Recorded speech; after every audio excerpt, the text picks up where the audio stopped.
everybody. Welcome to another episode of Becoming Us. This is episode 7, and we are excited to be here. Thank you for joining us. We have the full crew here. All of them. All of them. Three Musketeers. Yeah. Yeah, that's a good description. All for one and one for all. Definitely. The Trinity of staff. Just kidding. No, that's terrible. Ouch. No, just kidding. I shouldn't have said no. No. It's okay. Well, and we're coming off the tail end of Matt's awesome sermon. You had a baton and everything. How did it go? How'd you feel there? You know what? Here's the thing. You know what I got most comments about? It's not what I would have thought. I mean, I got comments through a spectrum of things, but people kept saying, "Did you mean to drop that baton?" Yeah. I mean, they knew. Yeah. But it was interesting. A lot of people were worried that I was going to drop it again.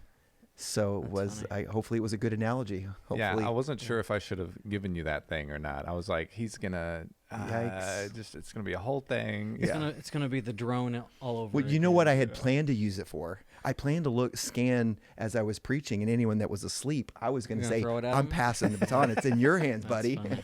I didn't have to do that. But we didn't. None of that happened. I mean, I think it was disappointment for probably people hearing this podcast. Yeah. But, there's always a next time. No, it's good. And since you were the guy up there talking, give us a little rundown of, boil it down into, one sentence. What was your sermon about? It was literally down to one sentence. That's a good question. It was literally that it does not take an expert to be a disciple maker. It just takes faithfulness. That's good. I like it. All right. Thanks for joining us. All right. We'll see you guys later. See you next time.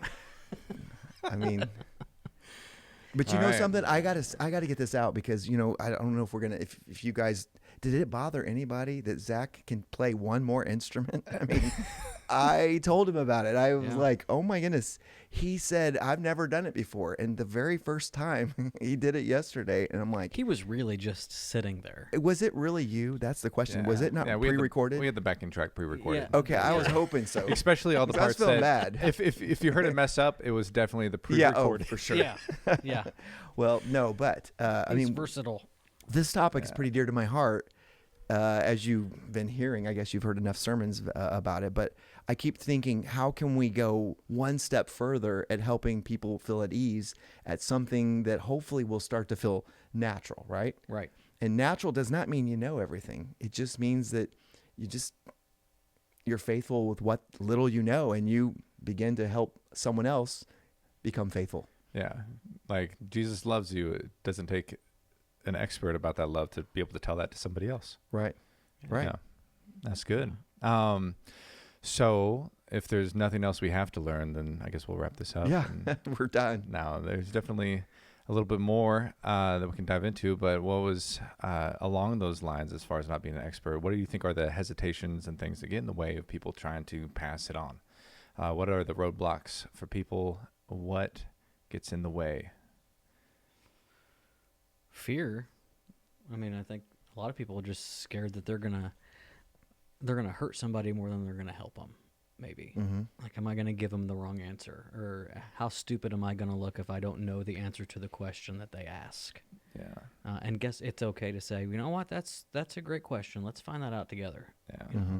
And it's especially intimidating whenever you might hop online all the time and you see people really duking it out, and doing it well, on college campuses or interviews and other podcasts and stuff like that, where they put up opposing positions. And a lot of times it heightens our expectations for any conversation that might be about Jesus, that, this could be a fight that I'm not prepared for.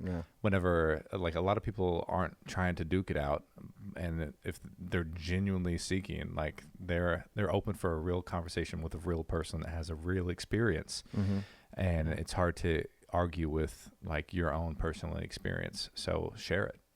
Yeah, I think people are also, it's not just that fear. Their fear is I'm just thinking, let's just be honest. I mean, there's times when I should probably be at ease at sharing something, getting a spiritual conversation, but I'm thinking, I hate saying this, but that rejection of, man, they're going to hate me. They're not going to like what I have to say, and I'm going to have to deal with that. I think that goes through my mind. Has it ever gone through your minds? I mean, yeah, I think that, don't want to be offensive. Right. Don't want to be offensive. Don't want, I think I've been I don't want to say like the recipient of jokes and ridicule because of some things I've said to people and trying to help them understand what a next step may be, or what an obedient step for them may look like, or what an obedient step for me looked like. But some people are that way. You know, they're going to doubt the step that maybe you suggest that they need to take because it makes them uncomfortable. You know, because if you're discipling somebody who's like a baby Christian or somebody who's just come to know Jesus, they still may have that preconceived notion in their mind that when I follow Jesus, everything is going to fall into place in my life. Most of the time, your life's probably going to get shook up a little bit. Yeah. Rather than it falling in place and being perfect. So it reminds me of an analogy, and I think I used this in a sermon, so that's maybe where it's coming from.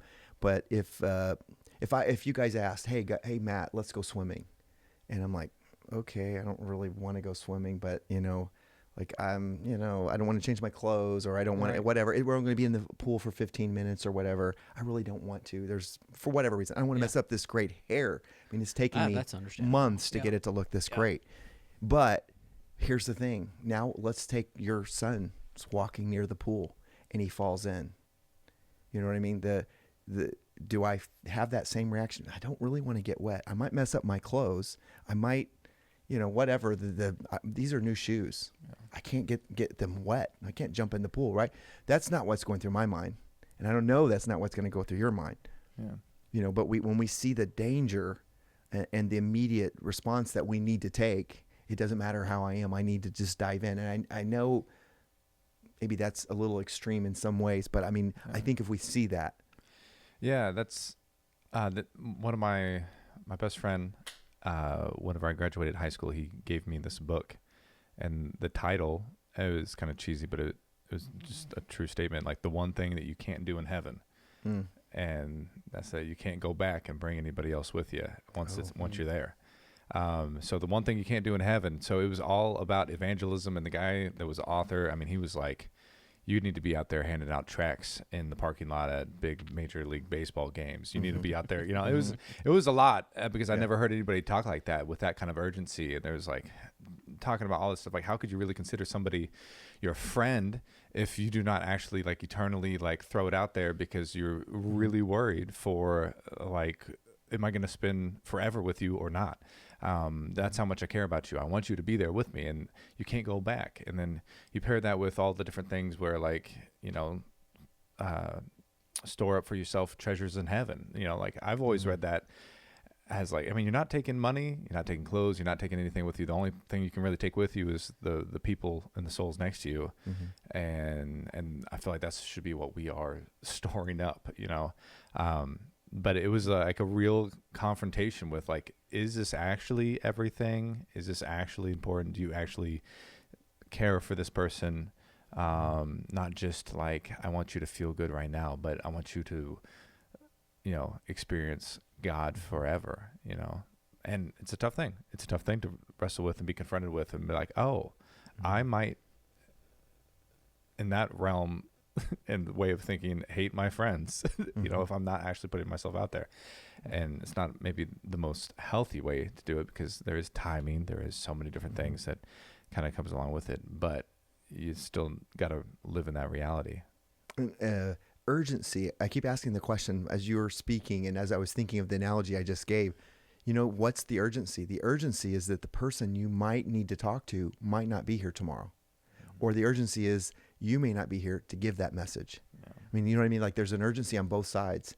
And so it's being reminded that the reason I'm wanting to maybe be uncomfortable to get into a conversation that maybe I'm not sure how it's going to go is because I care deeply about what happens to them. And you were definitely hitting that. Yeah. And I feel like just kind of what you were just saying, we overplay or we underplay the urgency and we overplay like the stress and the worry of how they're going to react. Right. When really like, it's definitely, it's probably not going to be as intense or as confrontational as what you think. So I'm just sitting here listening. So another thing. No, I had to scratch my eye. You didn't have anything in yours. Don't worry. You're fine. I was like, I had a hardcore went. I had an itch for your eye. And Sorry. I was like, oh, I got something. You're good. I'm gonna lose my spot. Good. So this sermon, like we just finished Psalms that we were in for like 97 years. Now we're gonna shift gears for a few weeks, but the sermon this week and next week, Zach, you're gonna talk about some more discipleship stuff. Yeah. But that's just kind of a focus for us right now as a leadership team, as we enter into a new season of life as a church, and the importance of helping people grow and mature in their walk. So Jerry's going to be jumping into a series after Easter about how to live it out between the Sundays. So I know I'm really looking forward to that. But I think it's important that because I think we've even had this confusion within I don't want to say. There's been confusion between the difference between, I could say between a lot, evangelism and discipleship. Oh, yeah. Yeah, so I think it's important for us to really understand that you can't disciple somebody who doesn't know Jesus. You're evangelizing that person. So you disciple somebody who's engaged in a relationship with Christ and is growing in that relationship and taking steps with him. And I think that the church has done I worked with a senior minister one time who wrote his entire MDiv, Masters of Divinity, thesis or whatever to get his degree on discipleship. And he said, he called it drip dry discipleship, and how you don't, as we're good at in the church, getting people to the baptistry and baptizing them. But then we don't even give them so much as a towel to dry off with whenever they come out. Yeah. That's when we need to be investing in them and really pouring into them and helping them start their journey with Christ. So not that the journey starts at baptism. That's a step in the journey. Right. But there's more to come. And spiritual attacks are probably going to be even heavier after somebody accepts Christ. Right. Yeah. He does not want that seed to germinate and definitely see growth. Right. Well, we called this. So I'm on this group that's called. It's the discipleship ministry team, and we're trying to create a 3-year pathway of discipleship pathway, and that's actually a little bit harder than most people would think, because we're trying to make sure we get it right. We're trying not to make it a bunch of boxes you check off. We need it to be organic, and then the other thing that we want it to be is we want it to be something that is simple. If it's complex, no one's going to be able to duplicate it. And so we're asking all those questions, and we're saying, how do we lead that? Because another thing that goes through my mind, it's easy for me to preach what I just preached. And what would you think if I didn't do what I'm asking the congregation to do? So I'm asking the question is, how do we, as the leadership team, as the elders, of course, the staff, everyone, not just the staff that people see on stage, the staff we don't see, how are we equipping people to be able to do this and not feel, get the simplicity out of it, but yet feel like, okay, this is the process that I can kind of walk through. I don't need Matt. I don't need Zach. I mean, you guys have your own unique things that we talked about this. Yeah. Each person is discipled differently. Because every single person comes from all sorts of backgrounds. Yep. Maybe they've had a church background. Maybe they've never been in church. They don't even know what's this little cup you pass, or a whole bunch of cups I see. Is it a drink time? Man, it's not big enough. They don't know what snack time. What a cheap church this is. But I mean, all that's got to be going through people's heads. So how do we help someone to jump into the path wherever they are? And then the question is, let's say they're ready to jump in the path. Who's going to do that? Who's walking them through? And what you just said earlier about evangelism, I like to call that pre-discipleship instead of calling it evangelism. And the only reason why is because that you might do a Bible study before they say, I'm ready to say Jesus is my Lord. I'm on the team now. They might want to do Bible study, or there might be some conversations that we might have that include the Bible, maybe include thoughts about the Bible. Maybe it's not the exact quoting scripture, but it's the concepts there. And then once they've said, you know what, I want to be on this team, that's where the discipleship ministry team is trying to say, this is where we plug them in for sure. But really, I'm going to call it pre-discipleship needs to start. Evangelism needs to start somewhere. And here's the thing. I don't want Zach to, if I've been working with someone for a while and I'm really, really close to them, I don't know what Zach knows. You know, I could give him the baton to say, hey, could you do it? And that'd be great. It'd take the weight off. But at the same time, if I really genuinely love and care about this person, I think I might need to walk them through. Wouldn't that be better?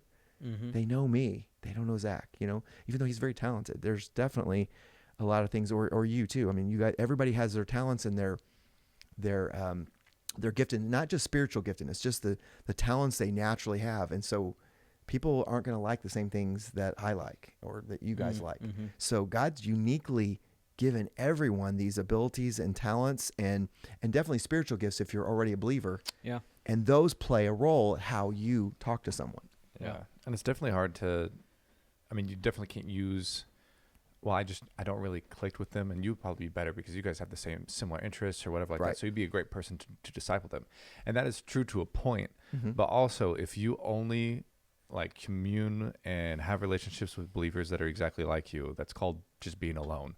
Mm-hmm. You know, like you're not, you have to figure out how to, you know, if you're an elbow, how to disciple a toe, you know, like you gotta be in relationship with one another. And there's something there because you are so different, you know, like, and there's going to be blind spots that are definitely like something that they can help you and you can help them, like mutually, but especially like, definitely capitalize on the little bit of relationship that you have, even though you might feel like it is maybe, you know, somebody else could probably do it. Mm-hmm. Like, no, see what you can do.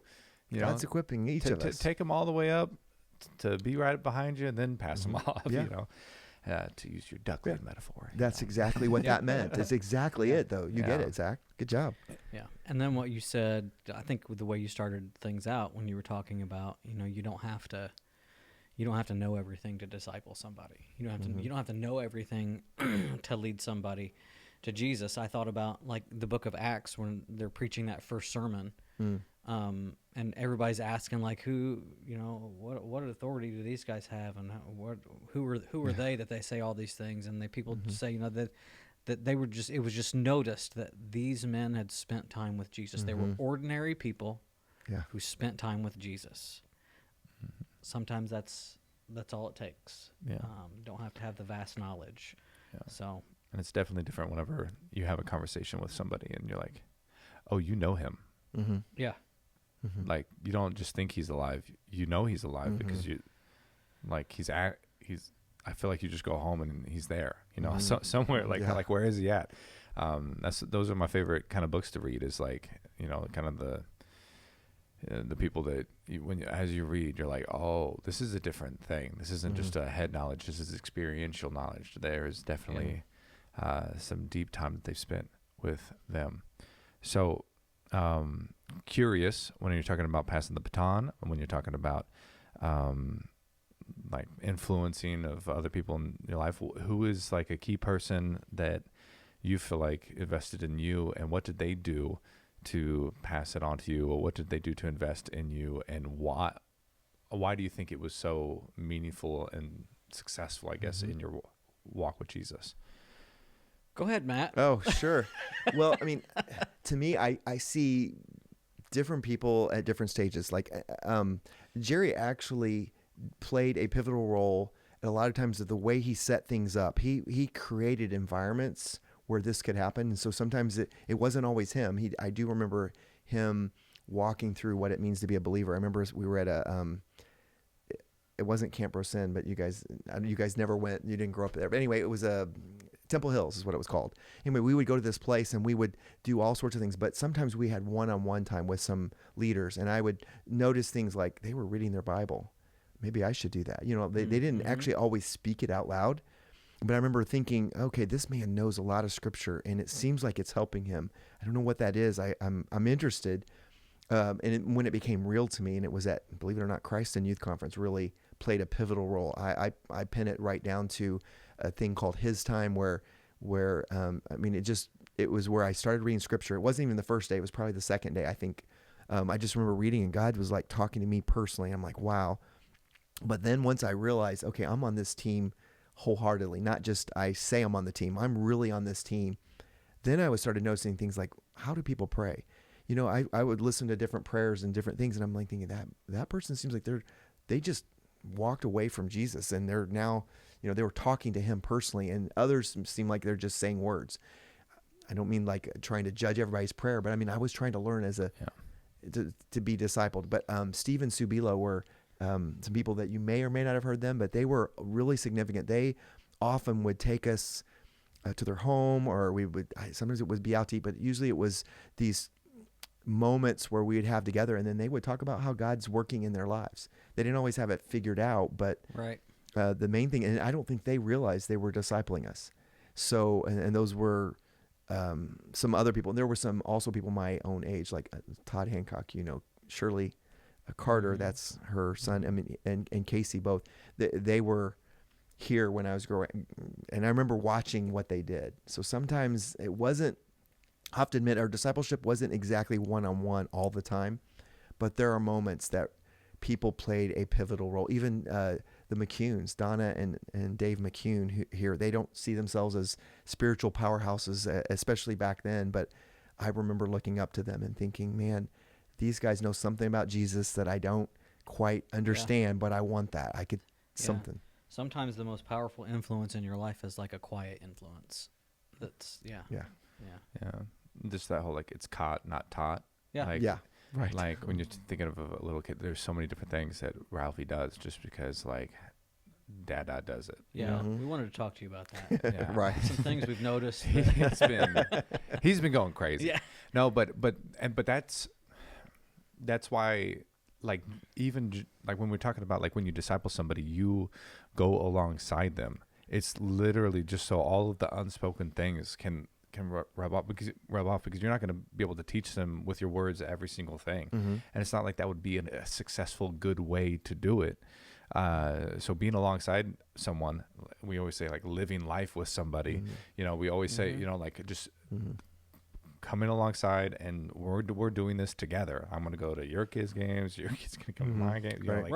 All of these things, like, we are doing life like we are a close-knit family, and that's this, and this is important for whatever season of life this is, even if it's temporary, just for the year and a half, like, or whatever it is, like this is we're gonna influence one another, where by the end of this, we're gonna love that we have become more like Jesus because of the influence of each other, and hopefully the positives that you got from me, awesome, vice versa, good.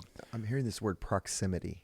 Yeah, proximity matters. I'm hearing that it's very relational. I mean, I know this, but I mean, when I hear you guys saying it out loud, I mean, it rings in my head. I mean, you can't disciple someone you're not close to. Right. And I mean, like, physically. Yeah. Proximity really does matter. And the thing of it is, your proximity could be at work or your neighbor, but here's something that I'm starting to do better. I'm asking God in the mornings, because I'm trying to say, God, I'm not being as obedient. I mean, I don't want to admit this to everybody, but I'm not being as obedient as I should. So God, this morning, I know I'm going to meet some people, be around somewhere.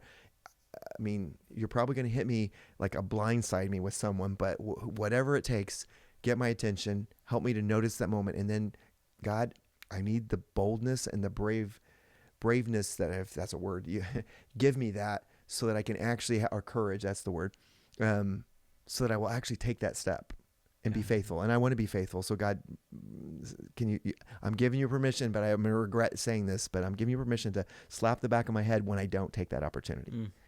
Don't let me pass that by.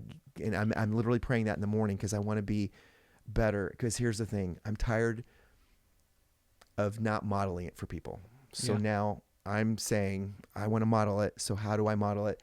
And I'm telling people to walk, take that step of faith and literally just go do something, try it. And here's the thing that I also, our discipleship ministry team has been saying, we have said that over and over, and I've been telling this to my small group, you guys, we can make mistakes. We don't want to keep making mistakes. Right. But discipleship, if you don't realize that you are allowed to make every mistake, because here's what I learned. When I was working at USI, I was working with a lot of Muslims and a lot of Muslim students from all over the world. And one thing that I did often, because I was really a professional at it, is I made mistakes. I said things that today I would never start with that. But God seemed to take even my ridiculous, silly things that maybe I should have known better if I had thought about it, and he still made something work out of that. Yeah. but he took my faithfulness is what happened. I didn't realize. I'm looking at it now. I'm thinking, wow, God's awesome. Think about, like, since I'm just a new parent, I'm just referring everything to being parenting, but, you know, doing something with Ralphie, and I'm like, oh, that's going to probably forever jack you up that I just did that. You know, like, Right. you know, like, therefore I'm just not going to parent at all ever again, you know, like, but that's not the option. If you're really trying to walk with somebody and grow them, like, you gotta figure out to make mistakes, and also, like, be open with that was a mistake, you know, and ask for forgiveness and grow, and even modeling that growth and transparency could be a good thing. I'm thinking about my, you know, like, there's different people in my life that were definitely influential in my life, you know, waking up every morning and doing Bible study with my mom, even though I don't remember any of them. I'm sure that was influential, you know, like my freshman year of high school, getting a youth minister for the first time, and JB, and having those real conversations, going to CIY with 3 people, you know, having a youth group with me and Mary, you know, like, that was it, starting out and having real intense conversations, learning that it's a relationship with Jesus for the first time. That was big. But I think my most influential moment of discipleship was this guy named Josh in college. He reached out. He's like, hey, I want to go to lunch with you. I want to get to know you. We met up and had this whole, like, conversation. He was a college age minister at the time.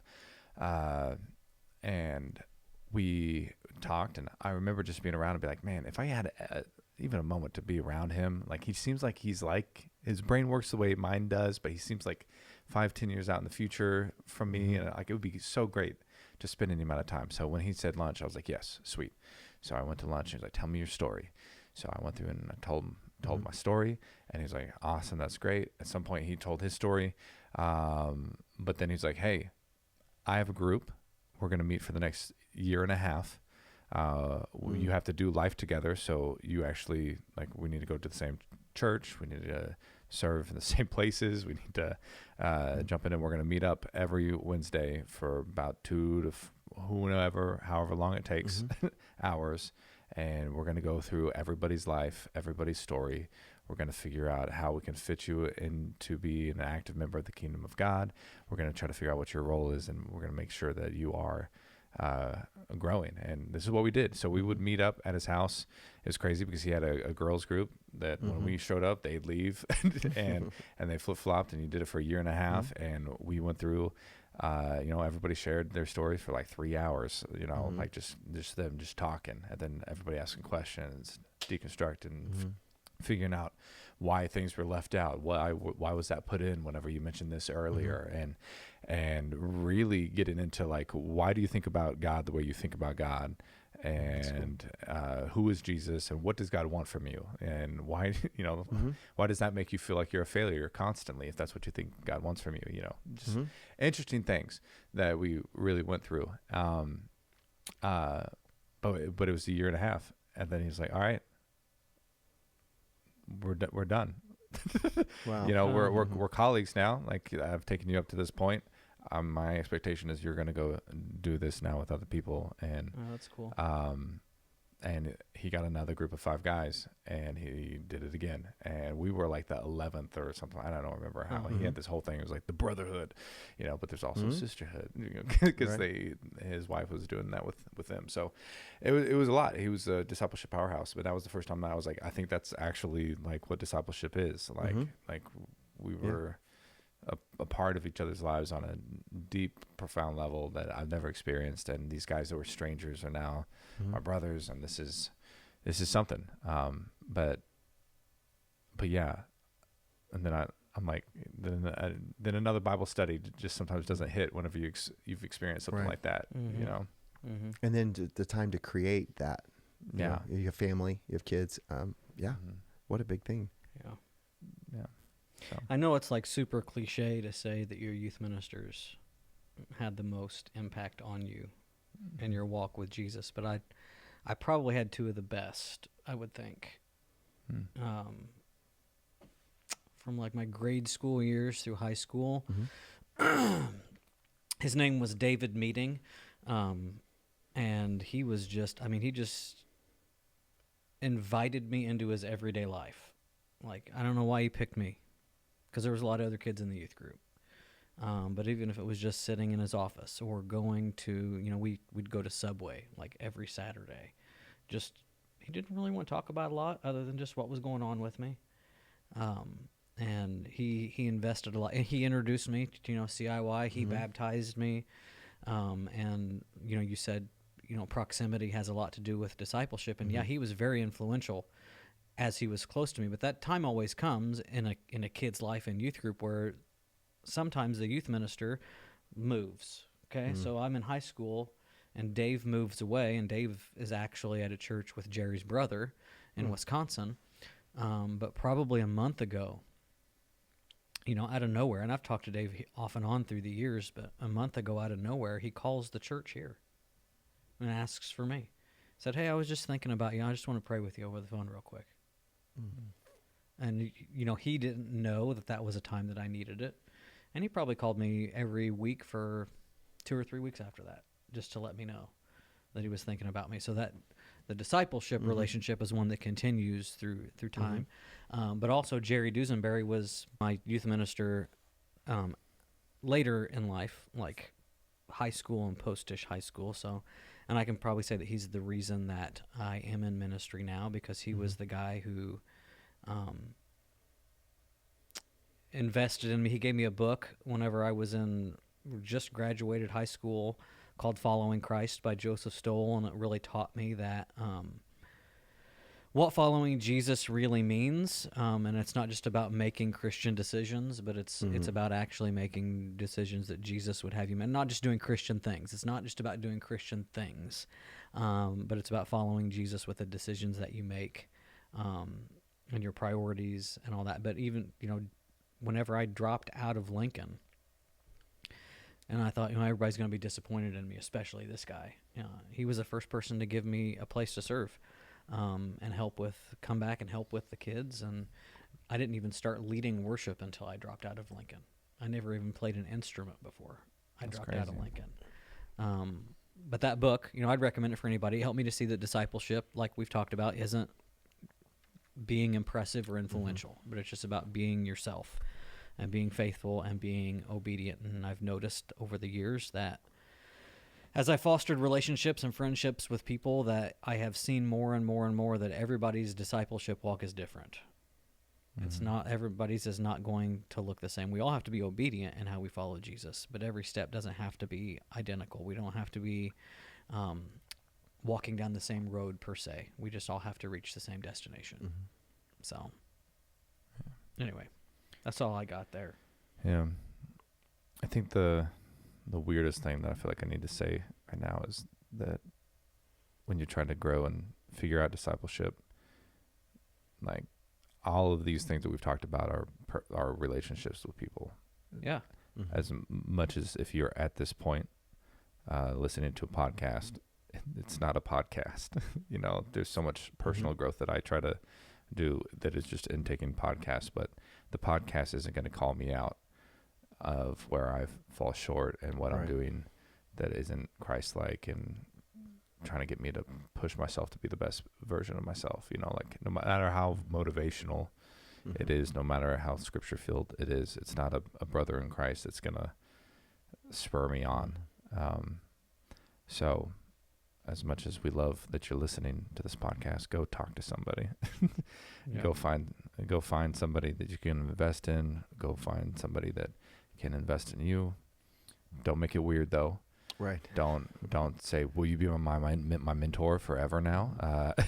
Just say, hey, I have some life things I got going on. I got 3 questions for you. Can we meet up? I'll pay for your McDonald's. Or coffee, whatever. And most likely, if you get, if you do it right, they'll pay for you. They're guaranteed. They're guaranteed to go if you go to Chick-fil-A. Yes. Yeah. I mean, Jesus is already there waiting. Chicken's waiting for Lord's you. Chicken. Yeah. So yeah, just keep going. Talk with people. It's in community that you will grow. So let's do it. All right, guys. Yeah, if you couldn't tell already, the video shut off. But thank you so much for joining us, and Thanks, we will guys. see you next time. See ya. See ya.